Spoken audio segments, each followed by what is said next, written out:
आप सब कैसे हैं? पढ़ाई चल रही है ढंग से? तो आज हम लोग इतिहास जीएस में इतिहास में कुछ बातें करें। निम्न जातीय आंदोलन या दलित वर्ग संबंधी आंदोलन की बात चल रही थी।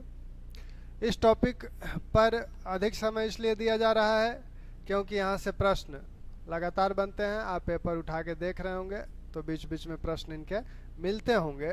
तो सामाजिक और धार्मिक आंदोलन और निम्न जातीय या दलित वर्गीय सुधार संबंधी आंदोलनों या इनके व्यक्तित्वों से प्रश्न बार बार पूछे जाते हैं, तो इसीलिए हम लोग इस पर अधिक बल दे रहे हैं। अब दो तीन नाम दलित या निम्न जातीय आंदोलन से संबंधित और बहुत ही महत्वपूर्ण है। उसमें आपके B.R. शिंदे, डॉक्टर अंबेडकर, भीमराव अंबेडकर, बाबा साहब भीमराव अंबेडकर और महात्मा गांधी के नाम हैं। शिंदे कर्नाटक के जन्म उनका कर्नाटक में हुआ था, लेकिन महाराष्ट्र इनकी कर्मस्थली बनी। इन्होंने फर्गूसन कॉलेज से शिक्षा प्राप्त की, BA LLB फर्गूसन कॉलेज से किया और उसके बाद ये दलितों के उत्थान से जुड़ गए। 1903 में इन्होंने एक संस्था का गठन किया, यंग थीस्ट यूनियन या आंदोलन के नाम से। यह मूर्ति पूजा और जाति व्यवस्था का खंडन करता था। आगे चलकर 1906 में शिंदे ने डिप्रेस्ड क्लास मिशन की स्थापना की। यह संस्था जो है, इस मिशन के तहत जो निम्न जाति के छात्र हैं उनके लिए विद्यालयों की स्थापना की जाती थी और छात्रावासों का निर्माण कराया जाता था। तो ढेर सारे विद्यालय और छात्रावास इनके द्वारा बनवाए गए। इन्हीं के प्रयत्नों से कांग्रेस ने निम्न जातियों की बात अपने मन से उठाना शुरू किया। सबसे पहले 1917 के कलकत्ता जो वार्षिक अधिवेशन हो रहा था 1917 में, जिसकी अध्यक्षता एनी बेसेंट ने की थी, उसी अधिवेशन में पहली बार कांग्रेस ने अपने मंच से निम्न जातियों संबंधी एक प्रस्ताव पारित किया था। शिंदे ने कुछ पत्रिकाओं का भी संपादन किया, जिसमें सुबोध चंद्रिका एक महत्वपूर्ण पत्रिका थी। तो B.R. शिंदे के संदर्भ में जो प्रमुख सूचनाएं हैं उनको देख लिया जाए। B.R. शिंदे। B.R. शिंदे का जन्म कहाँ हुआ है? कर्नाटक में। कार्यस्थली इनकी कहाँ है? महाराष्ट्र।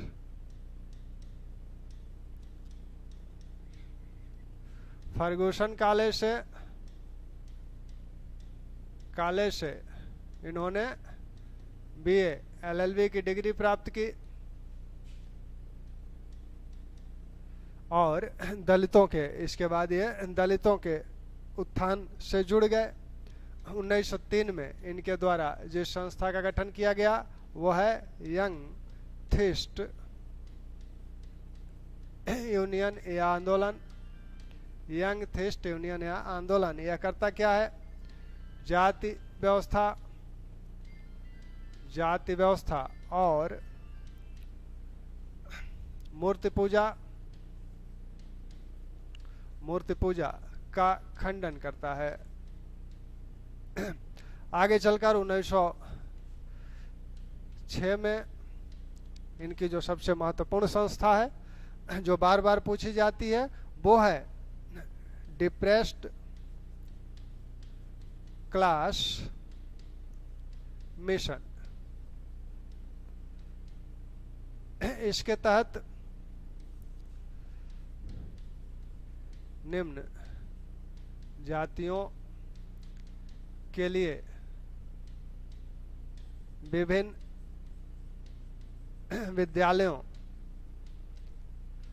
विद्यालयों और छात्रावासों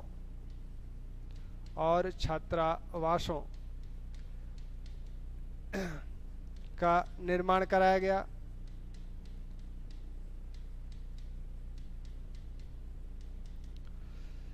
इन्हीं के प्रयत्नों से 1917 में इन्हीं के प्रयत्नों से से कांग्रेस ने अपने कलकत्ता अधिवेशन में सर्वप्रथम निम्न जातियों संबंधी प्रस्ताव पारित किया।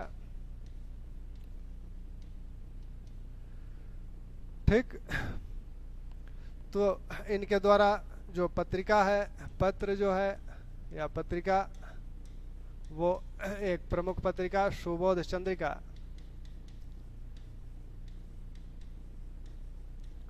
इनके द्वारा संपादित की जाती थी। तो B.R. शिंदे साहब का जो योगदान है वह निम्न जातियों और डिप्रेस्ड क्लास यानी दलित वर्ग के उत्थान के लिए है। तो डिप्रेस्ड क्लास के उत्थान के लिए इनकी संपूर्ण कोशिशें हैं। इसके बाद का जो महत्वपूर्ण नाम आपके सामने आता है वो हैं डॉक्टर भीमराव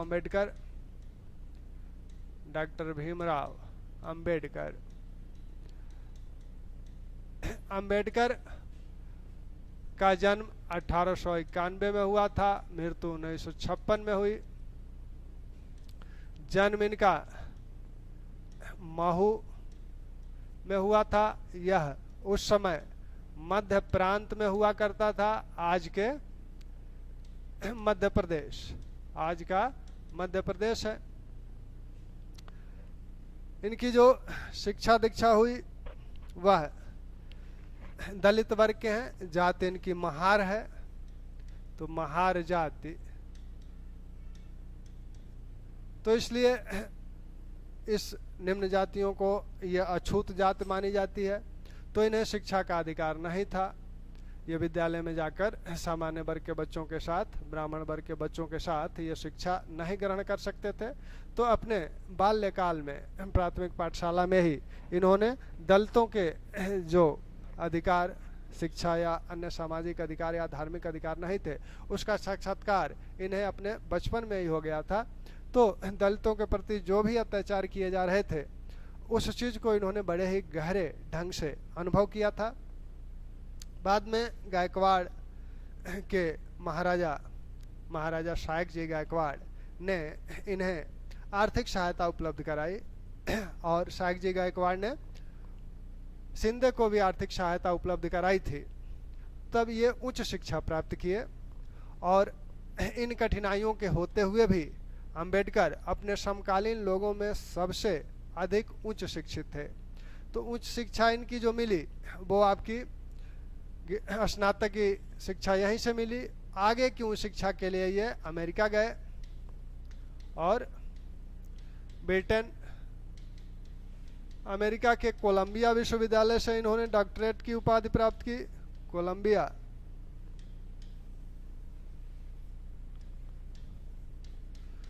कोलंबिया विश्वविद्यालय से इन्होंने डॉक्टरेट की उपाधि प्राप्त की और ब्रिटेन में लंदन स्कूल ऑफ इकोनॉमिक्स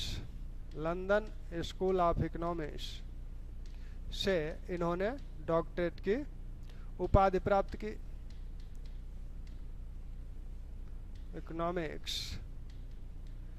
से इन्होंने डॉक्टरेट की उपाधि प्राप्त की। तो इस प्रकार अंबेडकर समकालीन लोगों में सबसे अधिक उच्च शिक्षित थे। अंबेडकर को जो शायक जी राव ने जो आर्थिक सहायता उपलब्ध कराई थी,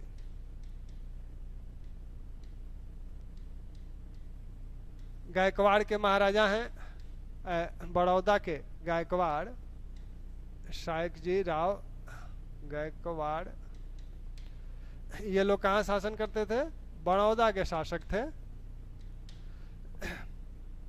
तो इनके द्वारा इन्हें सहायता उपलब्ध कराई गई थी और ये सहायता इस शर्त पे उपलब्ध कराई गई थी कि आप शिक्षा प्राप्त करने के पश्चात हमारी रियासत में आकर कार्य करेंगे। वहाँ नौकरी की गारंटी थी।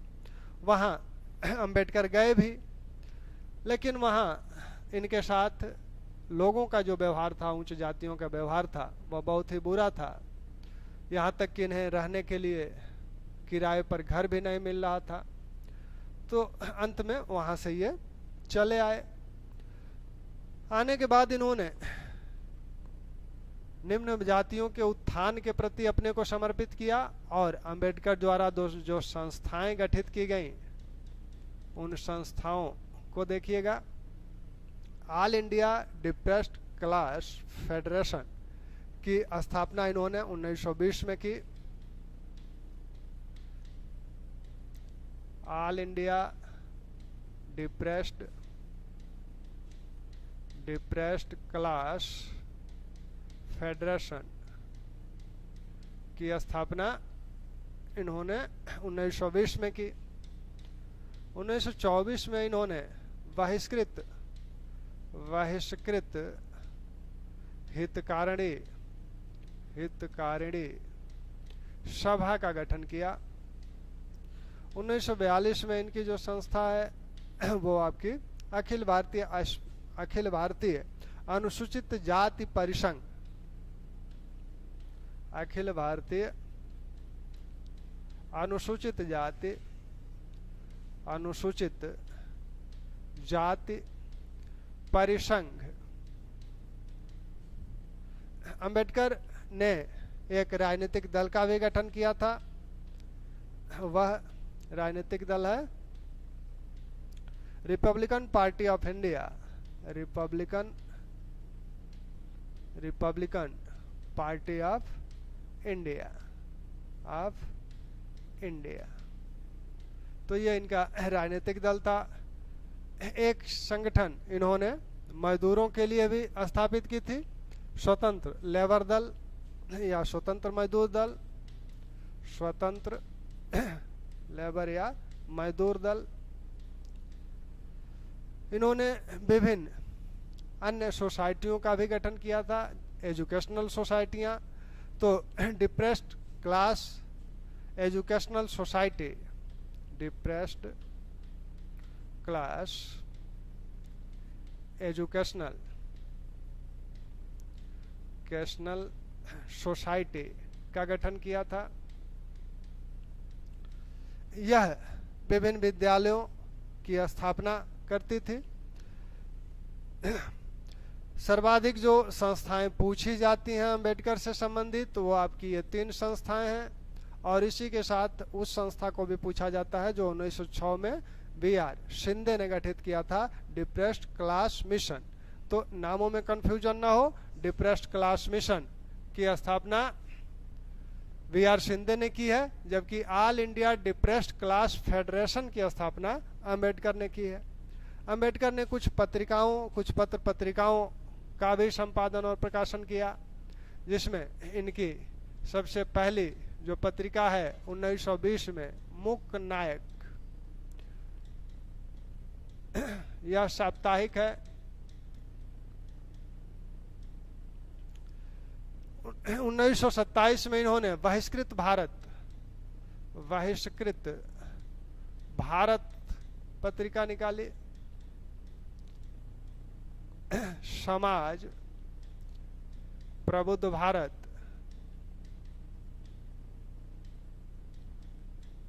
तो ये पत्रिकाएं अंबेडकर की महत्वपूर्ण है। अंबेडकर अनुसूचित जातियों के लिए क्या करना चाहते हैं राजनीतिक रूप से? अंबेडकर पृथक निर्वाचक प्रणाली के समर्थक हैं और वो चाहते हैं कि अनुसूचित जातियों को भी पृथक निर्वाचक प्रणाली मिल जाए। अंबेडकर तीनों गोलमेज सम्मेलनों में अनुसूचित जातियों के प्रतिनिधि के रूप में उपस्थित हुए थे और इन्होंने वहां पृथक अनुसूचित जातियों के लिए पृथक निर्वाचक प्रणाली की वकालत की थी। दूसरी, जब गोलमेज सम्मेलन हो रहा था, दूसरा गोलमेज जब सम्मेलन हो रहा था, तब गांधी भी वहां उपस्थित थे। गांधी ने इसका जोरदार विरोध किया था। फिर भी 1932 में ब्रिटिश प्रधानमंत्री मैकडोनाल्ड ने अपना कम्युनल अवार्ड घोषित किया था, जिसमें अनुसूचित जातियों को पृथक निर्वाचक मंडल प्रदान किया गया था। अंबेडकर का भारतीय संविधान के संदर्भ में जो योगदान है उसे आप जानते ही हैं, संविधान में आप देख ही चुके हैं। प्रारूप समिति के अध्यक्ष हैं, प्रारूप समिति के अध्यक्ष थे। और यह प्रारूप समिति BN राव द्वारा जो प्रारूप बनाया गया था उसका अध्ययन करके उसका विस्तार करने के लिए गठित की गई थी, और इसीलिए इन्हें संविधान निर्माता भी माना जाता है। इसीलिए इन्हें संविधान निर्माता भी माना जाता है। इस समिति संविधान सभा में आप लोग जानते ही हैं कि संविधान सभा में जो सदस्य थे संविधान सभा के, वो कैसे निर्वाचित होते थे? वो विधान परिषदों द्वारा निर्वाचित होते थे और प्रत्येक 10 लाख पर एक सदस्य होना चाहिए था। इनका पहला निर्वाचन संविधान सभा के लिए बंगाल से हुआ था। बंगाल से हुआ था 1946 से 47 तक। ये बंगाल के प्रतिनिधि के रूप में संविधान सभा में थे 1946 से 47 तक। 1947 में ये महाराष्ट्र बम्बई से प्रतिनिधि बने। बम्बई आज का महाराष्ट्र या बम्बई ही कहें, बम्बई से प्रतिनिधि थे, बम्बई प्रेसिडेंसी से। अंबेडकर जो भारत की स्वतंत्र मंत्रिपरिषद, स्वतंत्रता के बाद की पहली मंत्रिपरिषद है, उसमें ये क्या है? स्वतंत्रता के पश्चात की पहली मंत्रिपरिषद में 1947 से 51 तक विधि एवं न्याय मंत्री रहे। विधि व न्याय मंत्री थे। बाद में मतभेद हो जाने से मंत्री पद छोड़ना पड़ा। तो ये अंबेडकर संबंधी कुछ तथ्य हैं जो बार बार पूछे जाते हैं, तो इसमें से कोई गलत ना हो। अब गांधी जी का अनुसूचित जातियों या निम्न जातियों संबंधी जो योगदान है, वह हालांकि 1930 के दशक में बहुत तीव्र हो जाता है। हालांकि उसके पहले भी वो इन जातियों के प्रति उदार रुख रखते थे। जब द्वितीय गोलमेज सम्मेलन में गांधी जी भाग लिए थे, तब अंबेडकर से गांधी जी की वार्ता हुई थी। गांधी जी ने कहा कि आपको क्यों लगता है कि हम अनुसूचित जातियों के खैरखा नहीं हैं? तो अंबेडकर ने कहा था कि अगर आप खैरखा होते तो जो आपने कहा था कि कांग्रेस की सदस्यता के लिए खादी पहनना आवश्यक है, उसकी जगह आप ये कहे होते कि कांग्रेस की सदस्यता के लिए छुआछूत का त्याग करना आवश्यक है, या किसी अछूत के साथ सप्ताह में एक दिन भोजन करना आवश्यक है। इस प्रकार की शर्तें आप लगाए होते तो अंबेडकर गांधी जी के विचारों के विरोधी थे, विशेषकर उस विचार के जिसमें गांधी जी वर्ण व्यवस्था का समर्थन करते थे। अंबेडकर का मानना था कि जो छुआछूत है, अस्पृश्यता है, वह भारतीय जाति व्यवस्था की ही उपज है। लेकिन गांधी जी ऐसा नहीं मानते थे। वो मानते थे कि हो सकता है कि जाति व्यवस्था की अपनी खामियां हों, लेकिन यह छुआछूत जाति व्यवस्था की खामी नहीं है। भारतीय जो धर्म है, प्राचीन जो धार्मिक ग्रंथ हैं, उसमें कहीं भी छुआछूत की बात नहीं की गई है। ये बात की चीजें हैं। तो इन्हीं बातों को लेकर गांधी जी और अंबेडकर में मतभेद था। गांधी जी ने पृथक निर्वाचक मंडल का विरोध किया और उसी समय द्वितीय गोलमेज सम्मेलन के ही समय उन्होंने कहा था कि अगर यह लागू होगा तो इसके लिए हम अपनी जान भी कुर्बान कर देंगे, इसे रोकने के लिए हम अपनी जान का दांव भी लगा देंगे। जब 1932 में मैकडोनाल्ड ने सितंबर 1932 में ब्रिटिश प्रधानमंत्री मैकडोनाल्ड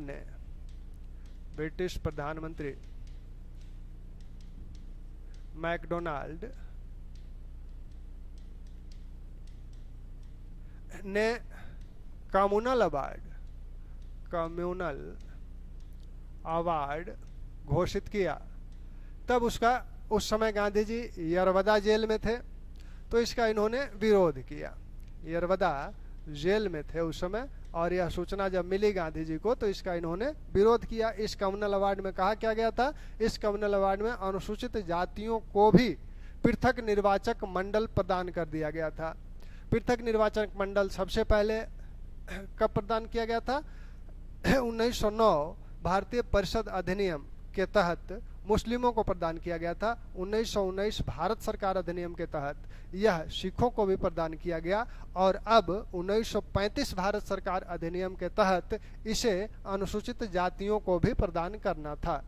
पृथक निर्वाचक मंडल है क्या, पृथक निर्वाचक मंडल ये है कि इनके लिए जो संसदीय या विधानसभा क्षेत्र हैं वो निश्चित कर दिए जाते हैं कि इस क्षेत्र में अनुसूचित जाति के उम्मीदवार ही खड़े होंगे और वोटिंग भी वही करेंगे, उसी वर्ग के लोग करेंगे। तो इससे यह होता है कि इनका जीतना सुनिश्चित हो जाता है। ऐसे में अगर कहीं सामान्य निर्वाचन क्षेत्र इनके लिए रहे तब उसमें इनका जीतना मुश्किल है, क्योंकि सामान्य जो वर्ग है वो इनको वोटिंग करेगा ही नहीं। तो पृथक निर्वाचक मंडल का एक कॉन्सेप्ट, अंबेडकर का कॉन्सेप्ट ये था, लेकिन ब्रिटिश सरकार ये क्यों देना चाह रही है, ब्रिटिश सरकार इसे इसलिए देना चाहती है क्योंकि हिंदू समाज को वो तोड़ना चाहती है। अनुसूचित जातियां हिंदू समाज के अंग हैं, तो वो चाहती है कि जो हिंदू समाज है उसमें भी कई वर्ग कर दिए जाएं। तो गांधी जी का मानना है कि ये ब्रिटिश सरकार की चाल है और अंबेडकर साहब इसे समझ नहीं रहे हैं। यह हिंदू समाज को तोड़ने का एक षड्यंत्र है और राष्ट्रीय जो आंदोलन चल रहा है उसे कमजोर करने का एक षड्यंत्र है। निश्चित रूप से ये पृथक निर्वाचक मंडल प्राप्त कर लेते तो इन्हें हिंदुओं से अलग कर दिया जाता और कहा जाता कि हिंदुओं द्वारा भारतीय राष्ट्रीय कांग्रेस हिंदुओं का प्रतिनिधित्व कर रही है, इसलिए आपको उससे दूर रहना चाहिए, जैसे मुस्लिमों को दूर रखा गया था। दूसरी बात, गांधी जी ये कहते हैं कि पृथक निर्वाचक मंडल से अछूत तो हमेशा के लिए अछूत हो जाएगा, क्योंकि यह जो पृथक निर्वाचक मंडल है यह स्वयं में ही पृथक है। पृथक निर्वाचन मंडल यह तो स्वयं ही पृथक शब्द अपने साथ लिए हुए है, तो वो अछूत तो सदैव के लिए अछूत का अछूत ही रह जाएगा। ये तो और अछूत बन जाएगा अगर ये पृथक निर्वाचक मंडल में शामिल हो गया। तो ये एक साथ राजनीतिक साझा जीवन जीने के लिए, राजनीतिक जो साझा जीवन होगा इनका आगे जो मिलना है, तो उसमें क्या होगा कि ये शुरू से ही अलग थलग पड़ जाएगा। तो एक जो समरसता की बात, इन बुराइयों को दूर करने की बात जो की जा रही है वह तो वैसे की वैसे रह जाएगी, धरी की धरी रह जाएगी।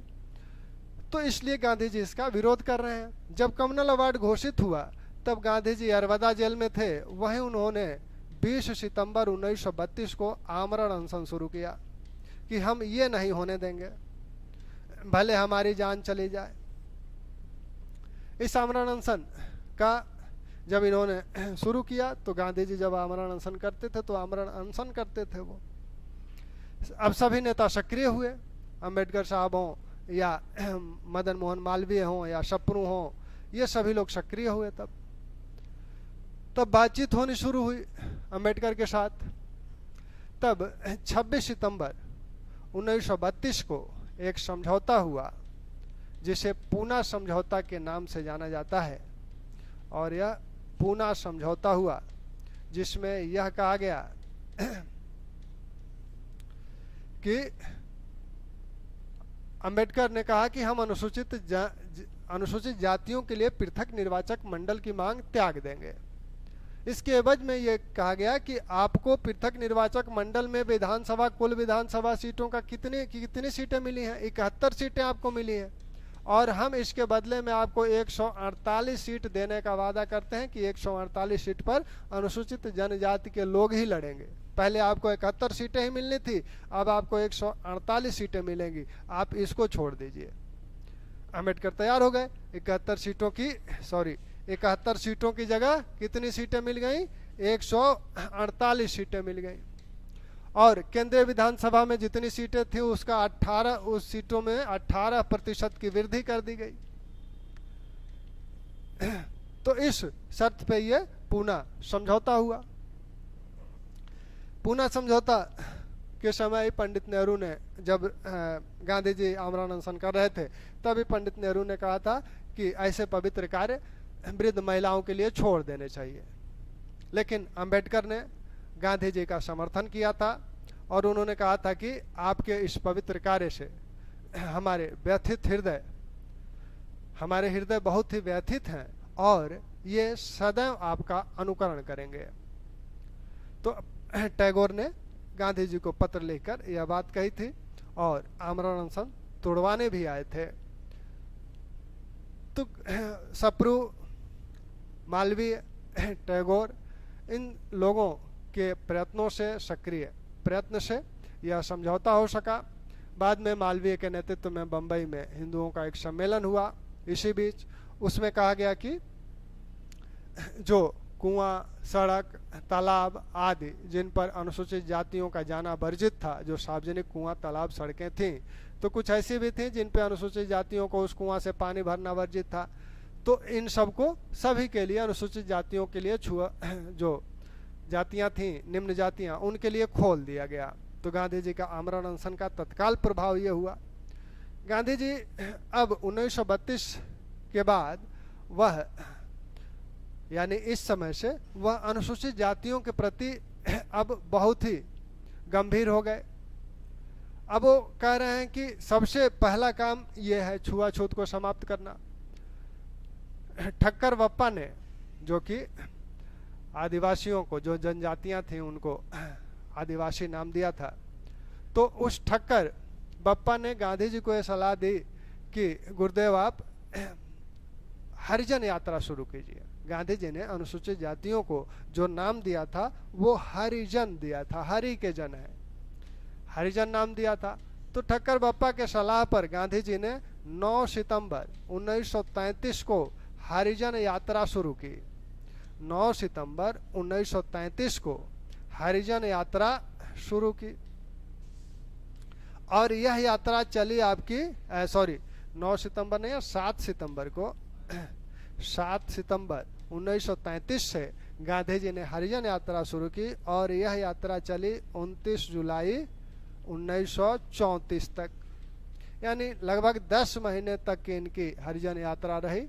लगभग 20,000 मील की गांधी जी ने यात्रा की। जहां ट्रेन मिला वहां ट्रेन से, जहां बैलगाड़ी मिली वहां बैलगाड़ी से, नहीं तो पैदल ही।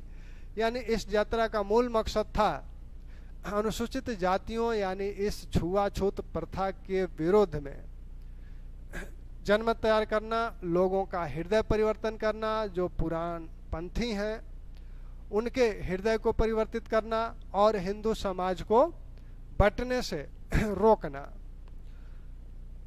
इस यात्रा के दौरान गांधी जी ने 2 बार अनशन भी किया था। इसी समय जब 8 मई को वो अनशन कर रहे थे तभी कस्तूरबा गांधी ने भी इसे अच्छा नहीं माना था और मीराबेन ने पत्र लेकर गांधी जी को बताया था कि बहुत ही दुखी हैं कि आप बार बार ये जो अनशन करते रहते हैं, जब किसी की नहीं मान रहे हैं तो मेरी भी नहीं मानेंगे। तब उसी समय गांधी जी ने कस्तूरबा को, मीराबेन को जवाब दिया था और उसमें कहा था कि बा से कहना उनका प्रेम हमारे लिए अतुलनीय है, अमूल्य है। तो ये आपके गांधी जी के। अब गांधी जी ने एक संस्था का भी गठन किया था 1932 में। जब ये सब हो रहा था तब गांधी जी ने एक संस्था का गठन किया था, अखिल भारतीय अस्पृश्यता निवारण संघ। अखिल भारतीय अस्पृश्यता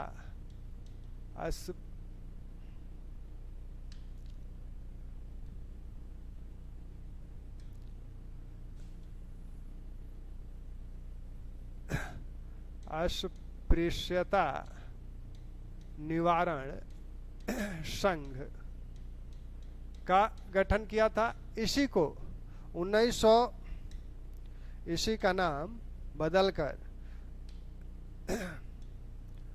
1933 में हरिजन सेवक संघ कर दिया गया।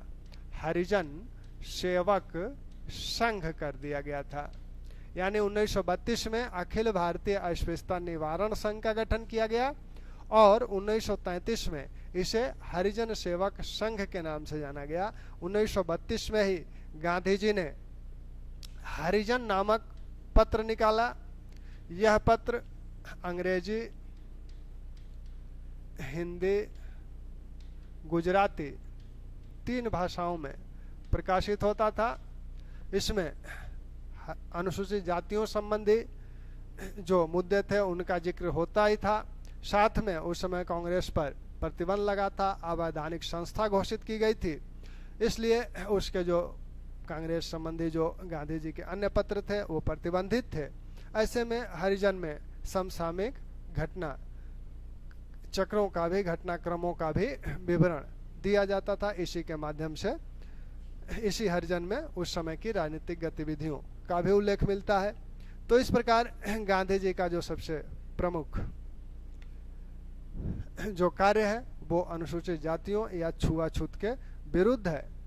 गांधी जी के आंदोलनों में रचनात्मक कार्यक्रम एक हुआ करता था, वो असहयोग आंदोलन और सविनय अवज्ञा में दिखता है। तो रचनात्मक कार्यक्रम में एक ये भी मैटर, मुद्दा शामिल था। तो ये रहा गांधी जी के विचार। अब हम लोग थोड़े से कुछ सामाजिक कानूनों की बात कर लें जो ब्रिटिश काल में बनाए गए। तो सामाजिक कानून जो बनाए गए, सामाजिक कानून 1829 में सती प्रथा निषेध अधिनियम बना। 1829 के नियम 17 के तहत इसे मानव हत्या मान लिया गया। और 1830 में इसे, अब इसे सिर्फ कब के लिए 1829 में कहाँ के लिए लागू किया गया था? सिर्फ कलकत्ता प्रेसिडेंसी में इसे लागू किया गया था। और 1830 में इसे मद्रास और बम्बई प्रेसिडेंसी में भी, मद्रास और बम्बई प्रेसिडेंसी में भी लागू कर दिया गया। ऐसे ही भारत में एक प्रथा थी शिशुवध, बहुत पुरानी प्रथा थी और विशेषकर राजपूतों में प्रचलित थी। इसका उल्लेख दलप सिंह जो पंजाब के शासक महाराणा रणजीत सिंह के पुत्र थे उन्होंने किया है। और उन्होंने बताया है कि मेरी आंखों के सामने मेरी बहनों को बोरी में कसकर नदी में फेंक दिया गया। तो विशेषकर कन्याओं की हत्या इस के तहत की जाती थी। तो इस पे भी बंधन लगाने का प्रयत्न किया गया। और सबसे पहले जानसोर के काल में 1795 में इस पर प्रतिबंध लगाया गया। फिर वेलजली के काल में 1802 में इस पर प्रतिबंध लगाया गया। 1795 के नियम 21 के तहत इसको रोकने का प्रयास किया गया। और 1802 के नियम 6 के तहत इसको, नियम 6 के तहत इसको रोकने का प्रयास किया गया। बाद में यह प्रथा बिल्कुल रुक गई। नर बलि प्रथा यह उड़ीसा के खोण जातियों में प्रचलित थी और हार्डिंग ने इसके प्रति गंभीर कदम उठाया। और यह उड़ीसा के खोण जातियों में प्रचलित थी। वो मानते थे कि नर बलि देने से उनके देवता खुश होते हैं, तो उन्हें यह मनुष्यों की बलि दिया करते थे। तो इस पे रोक लगाने का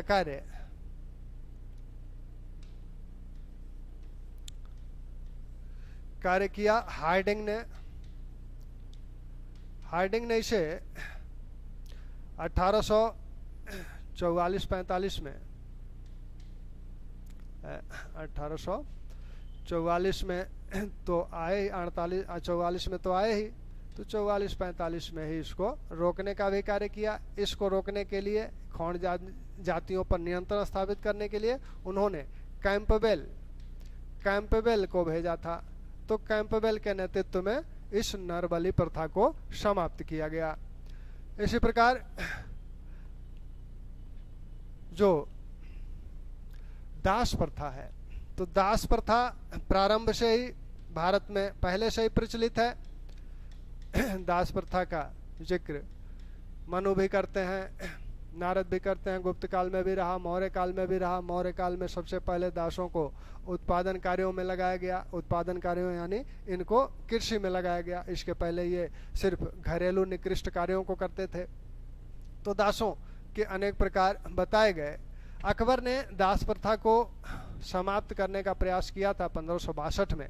इसके पहले फिरोज तुगलक दास व्यापार को प्रतिबंधित किया था। दास व्यापार को प्रतिबंधित किया था मध्यकाल में किसने? फिरोज ने। और अकबर ने आकर इस दास प्रथा को ही समाप्त कर दिया। आधुनिक काल में लेकिन फिर भी ये चलती रही। आधुनिक काल में इस दास प्रथा पर सबसे पहले प्रहार किया कार्नवालिस ने। कार्नवालिस ने दास प्रथा पर प्रहार किया और 1789 में इसने दास व्यापार पर प्रतिबंध लगा दिया। दास व्यापार पर प्रतिबंध लगा दिया। जब 1833 अधिनियम में इसकी समाप्ति का जिक्र आया, तब आगे चलकर एलन बरो ने 1843 में नियम 5 के तहत दास प्रथा को प्रतिबंधित कर दिया। दास प्रथा को प्रतिबंधित कर दिया। ठीक, तो ये आपका दास प्रथा संबंधी जो उल्लेख है, अकबर ने इन्हें पूरी तरह से समाप्त किया था, घोषित किया था। हालांकि उसके पहले दास व्यापार को प्रतिबंधित फिरोज तुगलक किया था। दासों का यह स्वयं भी एक बड़ी फौज दासों की रखा था। कार्नवालिस ने दास व्यापार को नियंत्रित करने का प्रयास किया 1789 में, और अंततः दास व्यापार को पूरी तरह से समाप्त कर दिया गया 1833 के नियम 5 के तहत। 1843 के नियम 5 के तहत 1833 चार्टर एक्ट में इसका उल्लेख था, उसका अनुपालन करना था। अब सामाजिक समस्याओं में 2-3 समस्याएं और हैं। वो आपकी बाल विवाह संबंधी समस्या है और विधवा विवाह संबंधी। बाल विवाह संबंधी जो कानून बने, सबसे पहला अधिनियम बना 1872 में, नेटिव मैरिज एक्ट या civil marriage act. Keshav Chandra Sen के प्रयत्नों से यह अधिनियम पारित हुआ, जिसमें बाल विवाह को रोकना था, यानी न्यूनतम आयु निर्धारित करनी थी बालक और बालिका की। तो बालिका की न्यूनतम आयु इसमें 14 वर्ष निर्धारित की गई। उसके बाद 1892 में जो एक्ट बना बाल विवाह को प्रतिबंधित करने के लिए, तो उस सम्मति आयु अधिनियम जिसे बोला जाता है, तो इस सम्मति आयु अधिनियम में जो, क्योंकि यह जो 1872 वाला एक्ट बना था इसका पालन नहीं हो रहा था, तो यह हुआ कि थोड़ा सा और उम्र कम कर दी जाए। तो इस सम्मति आयु अधिनियम में 12 वर्ष बालिकाओं की उम्र निर्धारित की गई। फिर अंततः 1829 में शारदा अधिनियम आया और उसके तहत बाल विवाह को प्रतिबंधित किया गया, और उसमें कहा गया कि बालिका की उम्र 14 वर्ष और बालक की उम्र 18 वर्ष न्यूनतम होनी चाहिए। फिर आपका जो हिंदू विवाह अधिनियम 1955 है उसमें, और फिर आपके बाल विवाह प्रतिषेध अधिनियम 2006 में जो बना, 2007 से लागू हुआ, उसमें भी बाल विवाह को रोकने संबंधी प्रावधान किए गए। विधवा विवाह संबंधी जो अधिनियम बने वो आपको 1856 में आपने देखा ईश्वर चंद्र विद्यासागर के प्रयत्नों से यह अधिनियम बना, और फिर इसे विधवा विवाह को 1856 में वर्जित कर दिया गया था। वर्जित कर विधवा विवाह को अनुमति दी गई 1872 में। एक अधिनियम 1856 में, 1872 में एक अधिनियम और बना था, ब्रह्म विवाह अधिनियम।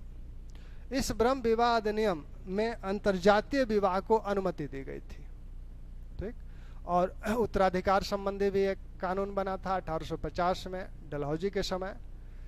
उत्तराधिकार कि जो लोग अगर धन परिवर्तन करना चाहते हैं तो उनकी जो पैतृक संपत्ति है उस पर कोई प्रभाव नहीं पड़ेगा, यानी पैतृक संपत्ति पर उनका अधिकार बना रहेगा। हिंदू धर्म में क्या था कि अगर आप धर्म परिवर्तन करते हैं तो पैतृक संपत्ति से आप वंचित हो जाएंगे। तो इस 1850 के अधिनियम के तहत इस जो संपत्ति से वंचित हो जाते थे इसको रोकने का प्रयास किया गया। तो इनको अगले लेक्चर में लिखा देंगे और फिर जो है हम लोग राष्ट्रीय आंदोलन की तरफ चलेंगे। धन्यवाद।